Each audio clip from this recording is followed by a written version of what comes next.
नमस्कार दोस्तों, कैसे हैं आप सभी लोग। आई होप कि आप सभी लोग बहुत अच्छे होंगे। और आज भी हम एक नया टॉपिक शुरू करेंगे। आज हम लोग देखेंगे ब्रांचेस ऑफ बायोलॉजी। मतलब बायोलॉजी की कौन कौन सी ब्रांच है। बहुत सारी ब्रांचेस होती हैं बायोलॉजी की। तो अब हम एक एक करके सबको देखेंगे, समझेंगे कि कौन कौन सी होती हैं। तो चलिए शुरू करते हैं। सबसे पहले तो हम ये समझ लेते हैं कि जो जीव विज्ञान होता है, बायोलॉजी होता है, उसको कौन सी दो शाखाओं में बांटा गया है। बायोलॉजी को कौन सी दो शाखाओं में बांटा गया है। तो इसको दो शाखाओं में बांटा गया है। एक होता है जूलॉजी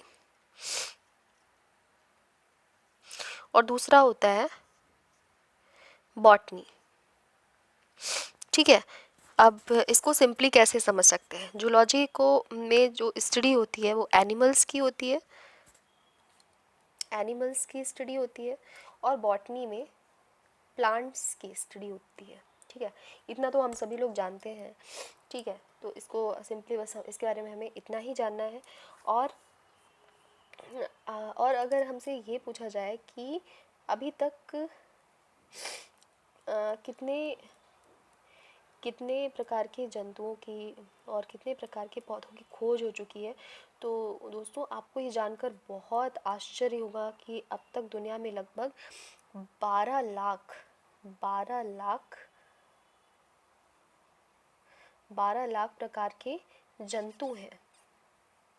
12 लाख प्रकार के जंतु हैं और 5 लाख प्रकार की पादप जातियों की खोज हो चुकी है, प्लांट्स की खोज हो चुकी है।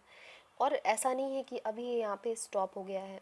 अभी भी ये खोज जो है वो चलती जा रही है, चलती जा रही है, चलती जा रही है। हो सकता है अभी कई करोड़ों, कई अरबों तक जीव जो है वो हमें मिलते जाएं, क्योंकि इसकी कोई लिमिट नहीं है और ज्ञान कहीं पे ख़त्म नहीं होता।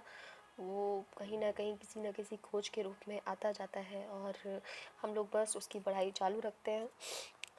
और अब हम देख लेते हैं कि इसमें जो मेन शाखाएं होती हैं वो कौन कौन सी होती हैं। तो एक शाखा होती है टैक्सोनॉमी। टैक्सोनॉमी, तो दोस्तों टैक्सोनॉमी क्या होता है। टैक्सोनॉमी जो होता है ये जीव विज्ञान की वो शाखा होती है जिसमें किसी जीव को खोजा जाता है, उसकी पहचान की जाती है, उसका नामकरण किया जाता है ना। तो मतलब सबसे पहली चीज़ कि इतने सारे जीव हैं दुनिया में।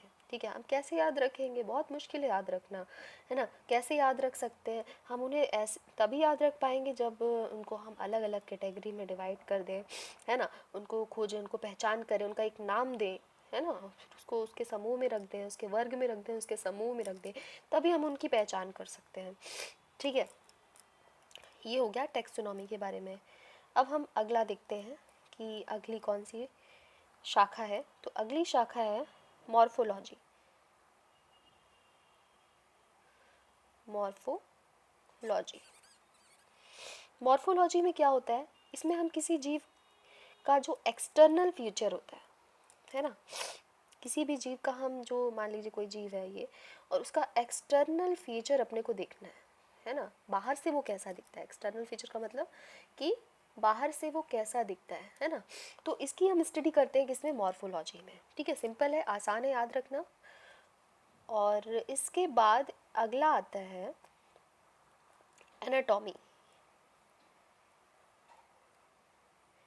एनाटॉमी क्या होता है, तो इसको भी बहुत सिंपल याद रखना कि मॉर्फोलॉजी में हम लोग क्या कर रहे थे, एक्सटर्नल स्ट्रक्चर देख रहे थे। तो एनाटॉमी में हम लोग क्या करते हैं, किसी जीव का जो हम लोग क्या देखते हैं, इसमें इंटरनल फीचर देखते हैं।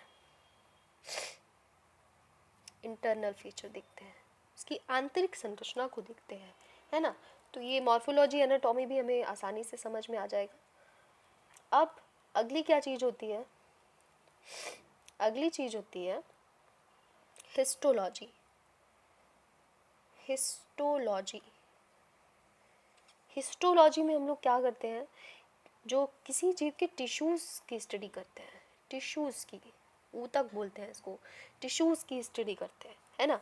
अब इसमें जो पूरा इसका स्टडी होता है वो कैसे कैसे रूप में जाता है, तो वो भी हम लोग एक बार देख लेते हैं, समझ लेते हैं कि देखिए कोई भी जीव होगा, है ना, तो उसके टिश्यू की अगर हमें स्टडी करनी है तो सबसे पहले हम क्या करेंगे, सेक्शन कटिंग करेंगे, है ना, सेक्शन कटिंग करते हैं। उसके बाद हम क्या करते हैं, उसकी स्टेनिंग करते हैं। ये तो हमने लैब में देखा है ये सब प्रोसेस, है ना, स्टेनिंग, है ना। उसके बाद हम लोग क्या करते हैं, उसका डिहाइड्रेशन, डिहाइड्रेशन उससे जो वाटर होता है वो निकाल देते हैं, डिहाइड्रेशन कर देते हैं उसका।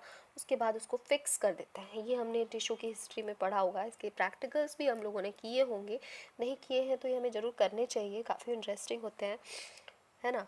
अब ये तो हमने देख लिया हिस्टोलॉजी के बारे में, है ना। अब हिस्टोलॉजी, हिस्टोलॉजी के बाद हम नेक्स्ट देखते हैं सेल बायोलॉजी और साइटोलॉजी। सेल बायोलॉजी और साइटोलॉजी, इसमें हम लोग क्या करते हैं, सेल की स्टडी करते हैं। क्या करते हैं, सेल की स्टडी करते हैं। सेल बायोलॉजी में सिंपली हम लोग क्या करते हैं, सेल की स्टडी देखते हैं। क्या देखेंगे हम लोग सेल का, सेल की स्टडी में क्या क्या देखेंगे, सबसे पहले तो सेल का स्ट्रक्चर देखना ज़रूरी होता है। उसके बाद क्या देखना ज़रूरी होता है, उसका फंक्शन देखना ज़रूरी होता है।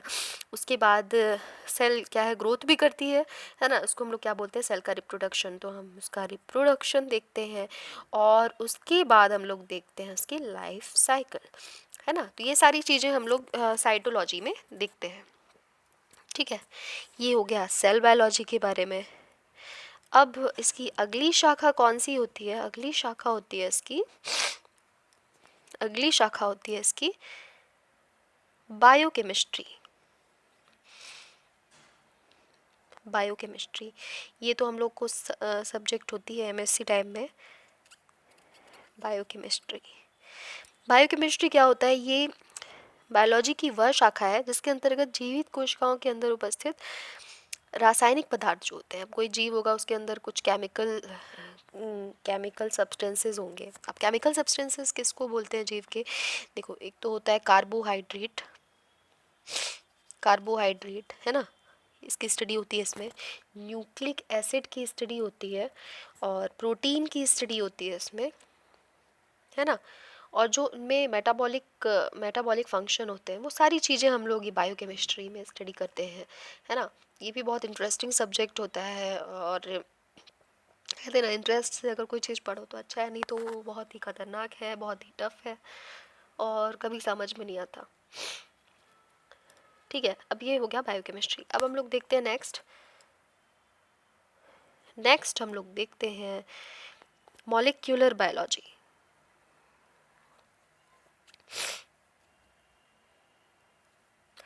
मॉलिक्यूलर बायोलॉजी क्या होता है, इसमें जैव रसायन शास्त्री आनुवांशिक पदार्थ की रासायनिक प्रवृत्ति के बारे में ज्ञान प्राप्त करते हैं, है ना। मतलब जो भी क्या होगा, बायोकेमिस्ट होंगे वो क्या जो भी जेनेटिक मटेरियल होगा, जेनेटिक मटेरियल कुछ ना कुछ होता है, तो उसका जो केमिकल प्रॉपर्टीज़ उसके बारे में पूरी डिटेल इसमें मॉलिक्यूलर बायोलॉजी में दी जाती है, ठीक है। उसके बाद नेक्स्ट क्या आता है, उसके बाद नेक्स्ट आता है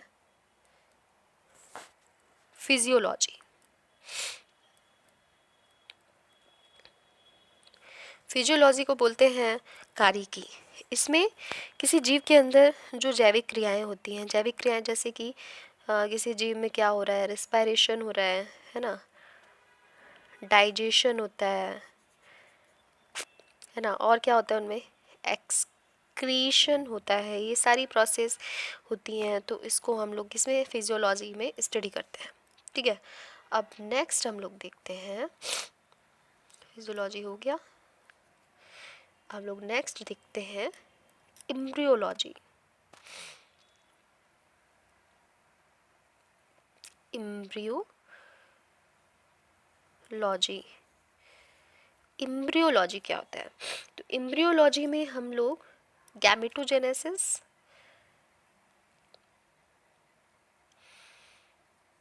फर्टिलाइजेशन,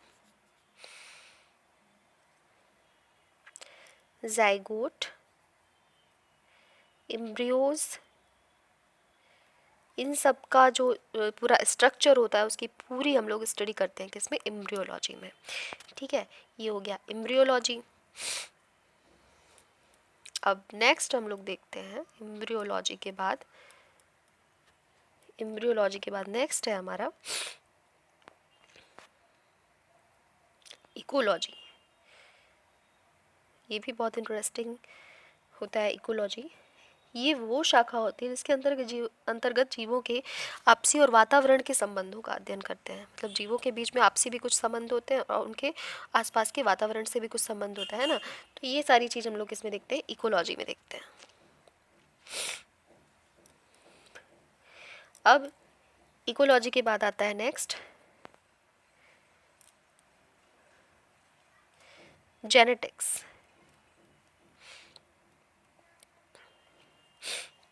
जेनेटिक्स में क्या करते हैं, ये जीव विज्ञान की वह शाखा होती है जिसके अंतर्गत जीवों में पाए जाने वाली समानता, मतलब किसी भी जीव में जो समानता है और उनमें जो विभिन्नता है, उन सब का हम लोग क्या करते हैं, अध्ययन करते हैं। ये सारी चीज़ रहती है जेनेटिक्स में। अब जेनेटिक्स के बाद जो अगला आता है वो है पैलियोंटोलॉजी।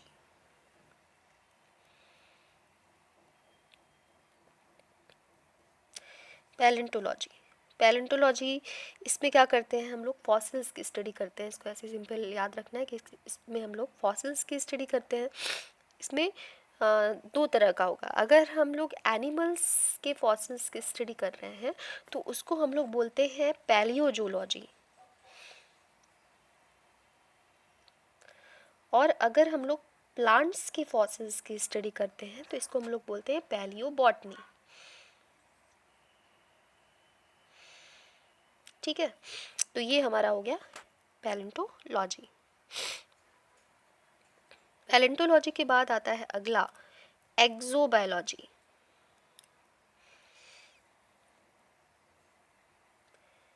एक्सोबायोलॉजी। अब ये एक्सोबायोलॉजी क्या होता है, इसमें आप तो ये सब ये चीज़ जानते ही हैं कि मनुष्य हमेशा से कैसा होता है, जिज्ञासु टाइप का होता है, क्यूरियस नेचर होता है। वो हमेशा चीज़ों को जानना चाहता है, कुछ नई चीज़ों के बारे में भी समझना चाहता है। तो ऐसा माना जाता है कि जो अंतरिक्ष के दूसरे ग्रहों पर जीवों का विकास पृथ्वी के ही समान हुआ है, वहाँ पर भी जीवन है।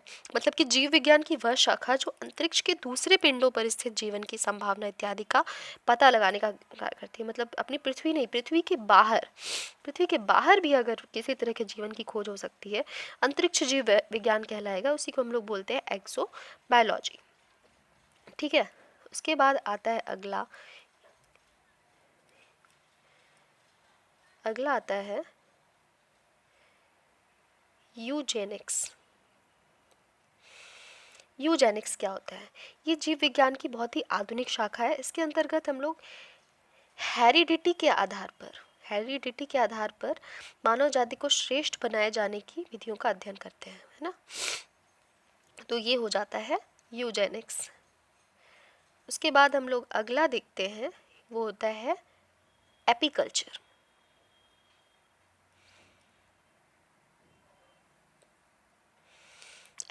इसके अंतर्गत मधुमक्खियों के पालन पोषण के वैज्ञानिक ढंग का अध्ययन करते हैं। इसके अंतर्गत हम लोग क्या करते हैं, मधुमक्खी का जो पालन पोषण, मतलब मेन इसमें हम लोग मधुमक्खियों की स्टडी करते हैं। ऐसे याद रखना है ना, कि मधुमक्खियों से हमें क्या प्राप्त होता है, मोम प्राप्त होता है, शहद प्राप्त होता है। तो मधुमक्खी पालन के ने अब एक उद्योग का रूप ले लिया है। ठीक है, उसके बाद हम लोग अगला देखते हैं एंथ्रोपोलॉजी।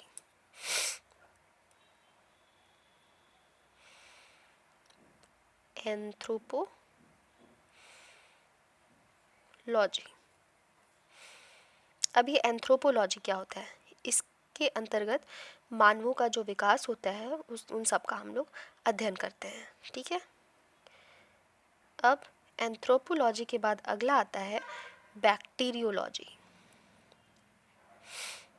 ये तो नाम से समझ में आ रहा है, बैक्टीरियोलॉजी मतलब इसमें हम लोग किसकी स्टडी करते हैं, इसमें हम लोग बैक्टीरिया की स्टडी करते हैं। नाम से समझ में आ रहा है। अब हम लोग नेक्स्ट देखते हैं बायोमेडिकल इंजीनियरिंग।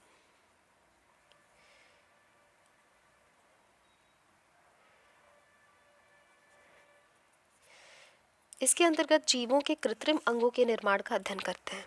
मतलब कि कोई भी जीव है आजकल उसके कृत्रिम अंग मतलब आर्टिफिशियल जो उसके ऑर्गन होते हैं वो भी बन जाते हैं, है ना। साइंस कितना आगे निकल चुका है कि किसी भी जीव के कृत्रिम अंग बन जाते हैं, आर्टिफिशियल ऑर्गन बन जाते हैं।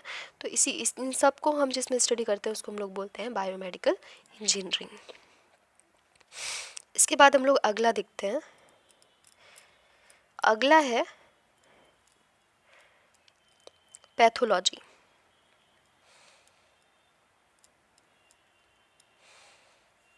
पैथोलॉजी इसके अंतर्गत विभिन्न प्रकार के रोगों, जंतु एवं पौधों के उनके कारकों, लक्षणों और उसके निदानों का हम लोग अध्ययन करते हैं। मतलब मेनली हम जीवों में, जंतुओं में और पौधों में जो रोग होते हैं उसकी स्टडी करते हैं, है ना। और उसका सॉल्यूशन क्या है, उसके सिम्टम क्या होते हैं, है ना, किसकी वजह से हो रहा है, सारी चीज़ हम लोग पैथोलॉजी में स्टडी करते हैं।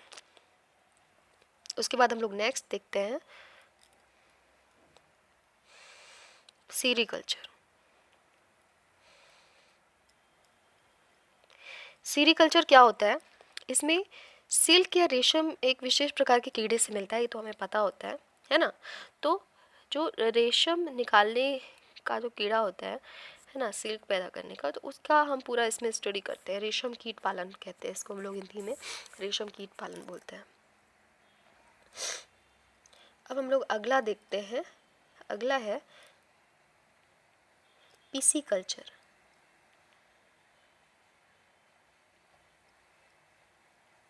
पीसीकल्चर में हम लोग क्या करते हैं, जो मछलियाँ होती हैं, देखिए मछली बना रही हूँ, पता नहीं कैसी बनेगी पर ये मछली है, मान लिया कि ये मछली है ना। तो मछली का हम लोग पूरा इसमें स्टडी करते हैं। इस शाखा ने एक बृहद उद्योग को जन्म दे दिया है ना, मछली पालन में बहुत बड़े बड़े उद्योग चलते हैं, ठीक है। अब अगला देखते हैं। अगला है डेयरी साइंस। डेयरी साइंस मतलब कि जिसमें हम दुग्ध उत्पादन की जो विधियाँ होती हैं और कैसे इन चीज़ों को बढ़ाया जाए, है ना, तो ये होता है, सारी स्टडी होती है डेयरी साइंस में, है ना। अब अगला देखते हैं। अगला होता है फॉरेंसिक साइंस।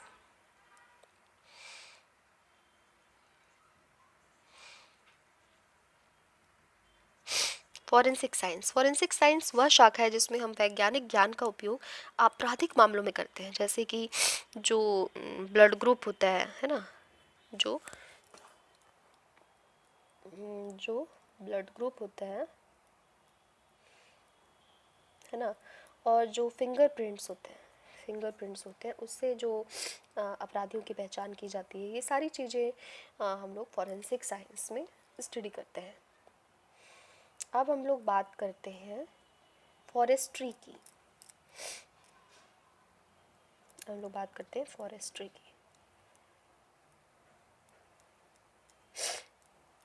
फॉरेस्ट्री जो है वो फॉरेस्ट से मिलकर के बना है ना।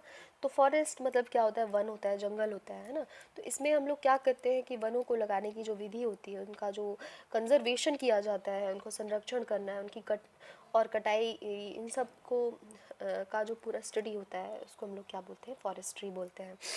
अब हम लोग नेक्स्ट देखते हैं। नेक्स्ट है पोल्ट्री साइंस। नेक्स्ट है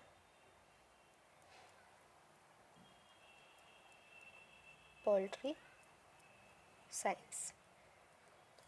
पोल्ट्री का मतलब होता है जिसमें मुर्गी, बतख, हंस, इन सब पक्षियों को पालन पोषण किया जाता है। और पालन पोषण के बाद उनका रख रखाव कैसा करना, उनका रख रखाव में जो सुधार चाहिए, सारी चीज़ें हम लोग पोल्ट्री साइंस में स्टडी करते हैं। उसके बाद नेक्स्ट है माइक्रोबायोलॉजी। माइक्रोबायोलॉजी में जो सूक्ष्म जीव जो हमें हमारी नेक्ड आइज से नहीं दिख सकते हैं ना, उन सब जीवों का अध्ययन जो सबसे ज़्यादा है इस दुनिया में, है ना, उन सब की पूरी स्टडी होती है माइक्रोबायोलॉजी में। और इसके लिए हमें माइक्रोस्कोप की ज़रूरत पड़ती है, ऐसे तो हम देख नहीं सकते हैं ना। तो ये सारी स्टडी होती है इसमें माइक्रोबायोलॉजी में। इसके बाद नेक्स्ट है जेनेटिक इंजीनियरिंग।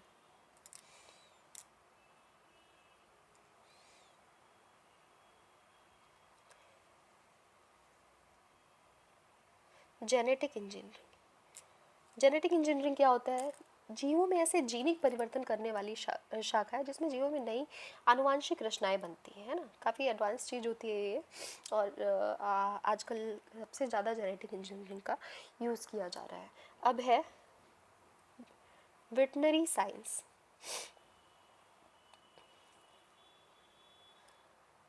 नेक्स्ट है वेटनरी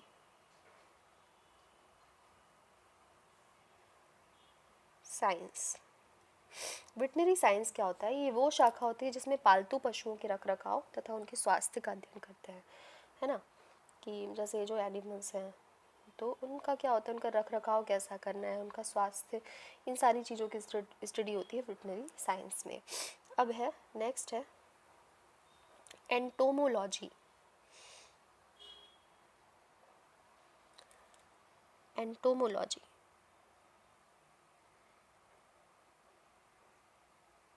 एंटोमोलॉजी में जो इंसेक्ट होते हैं छोटे छोटे, उन सब की स्टडी होती है ना। इंसेक्ट की स्टडी होती है एंटोमोलॉजी में। इसके बाद अगला आता है सॉइल साइंस।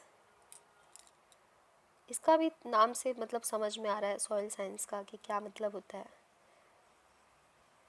जिसमें हम लोग सॉइल की स्टडी करते हैं, है ना। तो कई तरह की सॉइल होती है, तो हर तरह की सॉइल जो होती है कहाँ पाई जाती है, कैसी होती है, क्या क्या सबके कैरेक्टरिस्टिक्स होते हैं, है ना। तो ये सारी चीज़ें सॉइल साइंस में आती है। अब अगला होता है बायोजियोग्राफी।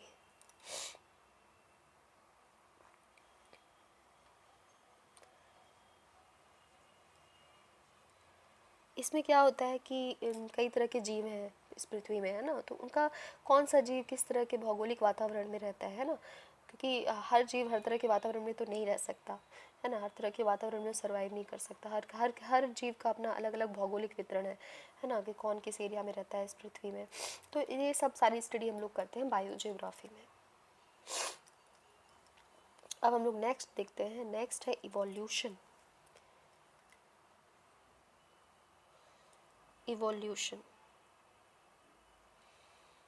इवोल्यूशन क्या होता है? इसमें जंतुओं के विकास तथा उनके पूर्वजों एवं जीवाश्मों का अध्ययन करते हैं, है ना। इसके अंतर्गत क्या करते हैं हम लोग कि जंतुओं का जो विकास हो रहा है ना, तो वो आगे कैसा कैसा विकास बढ़ता जा रहा है ना, उसमें उनके पूर्वजों का और उनके जीवाश्मों सारी चीज़ों का हम लोग अध्ययन किसमें करते हैं? पॉल्यूशन में। अब नेक्स्ट है environmental pollution.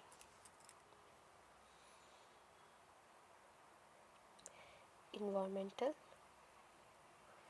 Pollution environmental pollution में हम लोग क्या देखते हैं कि आज के आधुनिक युग में विज्ञान के क्षेत्र में उन्नति के साथ साथ जो उत्पाद बाहरी वातावरण में निष्कासित हो रहे हैं, तो वो भी क्या कर रहे हैं, हम फ़ायदा तो दे नहीं रहे हैं, वो वातावरण संतुलन को बिगाड़ रहे हैं। उसका प्रभाव जंतुओं पर पड़ जाता है, पौधों पर पड़ जाता है ना। तो कहीं ना कहीं नुकसान करता है। तो ये सारी चीज़ों की हम लोग स्टडी करते हैं, क्योंकि हमें किसी चीज़ का सॉल्यूशन करना है तो हमें उसकी जानकारी इकट्ठी करनी ज़रूरी है। तो ये सारी चीज़ें हम लोग इन्वायरमेंटल पॉल्यूशन में स्टडी करते हैं, ठीक है। अब हम लोग कुछ अलग से देख लेते हैं जो हमें पता होना चाहिए। जैसे हम लोग वायरोलॉजी का अध्ययन करते हैं, है ना।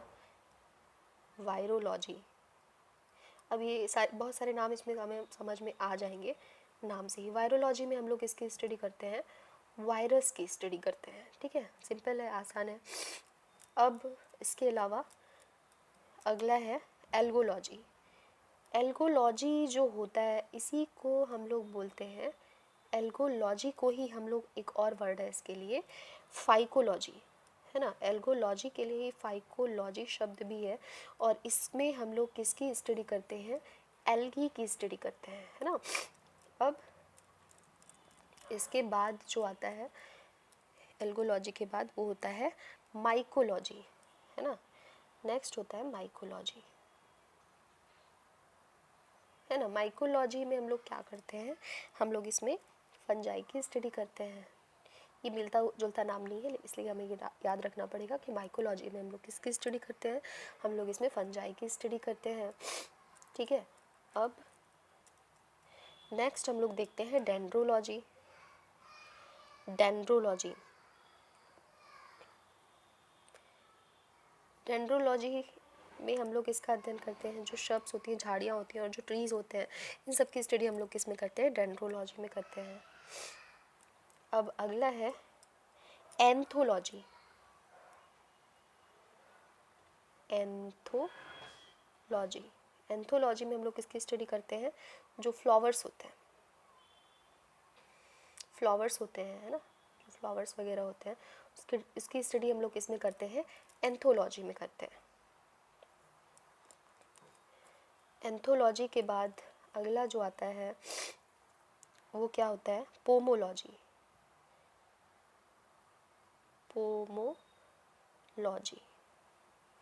पोमोलॉजी में हम लोग फ्रूट्स की स्टडी करते हैं,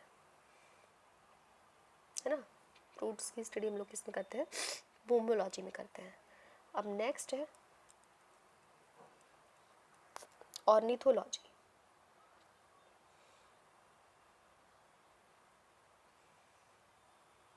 ऑर्निथोलॉजी में हम लोग किसकी स्टडी करते हैं, बर्ड्स की, पक्षियों की जो स्टडी हम लोग करते हैं वो किस में करते हैं, ऑर्निथोलॉजी में। उसके बाद अगला देखते हैं, अगला क्या है, इक्थियोलॉजी।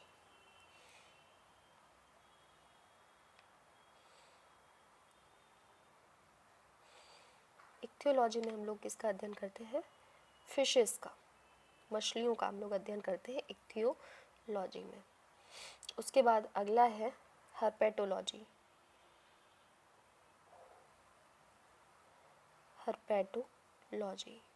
हर्पेटोलॉजी में हम लोग अध्ययन करते हैं रेप्टाइल्स का, मतलब जो छिपकली की तरह दिखने वाले जो जीव होते हैं,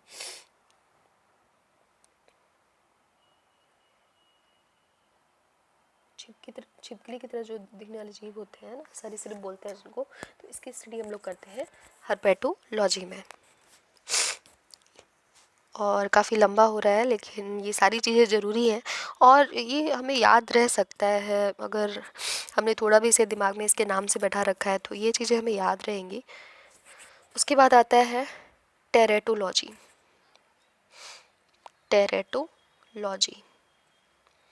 टेरेटोलॉजी में क्या करते हैं, मनुष्यों में पाए जाने वाली जो जन्मजात, मतलब जन्म से ही उनमें जो अलग अलग दिखते हैं वो लोग, तो ये सारी चीज़ें हम लोग इसमें स्टडी करते हैं टेरेटोलॉजी में।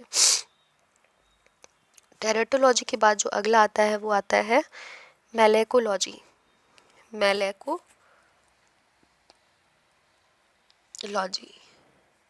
इसमें हम लोग मोलस्का की स्टडी करते हैं, मैलेकोलॉजी में। उसके बाद अगला आता है बायोफिजिक्स।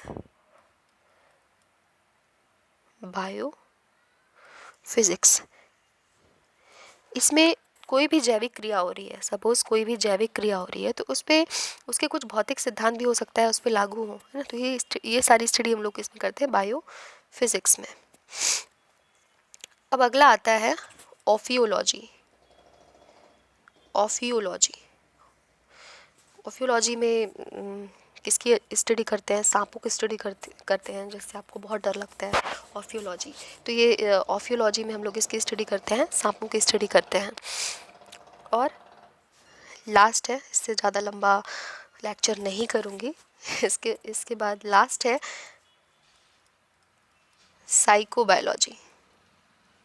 साइकोबायोलॉजी में जो एनिमल्स होते हैं तो उनका मनोवृत्ति कैसा है ना, उनकी साइकोलॉजी कैसी होती है, सारी स्टडी हम लोग किसमें करते हैं, साइकोबायोलॉजी में। तो दोस्तों आज का ये लेक्चर काफ़ी लंबा हुआ, टॉपिक ही ऐसा था कि इसको थोड़ा लंबा खींचना पड़ा। और अगर आपको मेरा ये वीडियो अच्छा लग रहा हो और आगे भी आप मेरे वीडियोस देखना चाहते हैं तो प्लीज़ इसे लाइक कर दीजिए, सब्सक्राइब कर दीजिए एंड शेयर भी कर दीजिए। और अगर आगे भी आप मेरे वीडियोस को देखना चाहते हैं तो प्लीज़ साइड की जो बेल आइकॉन है ऐसे घंटी टाइप का जो बना हुआ है, प्लीज़ इस पर एक बार क्लिक कर दीजिएगा, तो मेरे जो भी नए वीडियोस आते जाएंगे उसके सारे नोटिफिकेशन आपको आपके मोबाइल पर मिलते जाएंगे। Thank you, keep watching.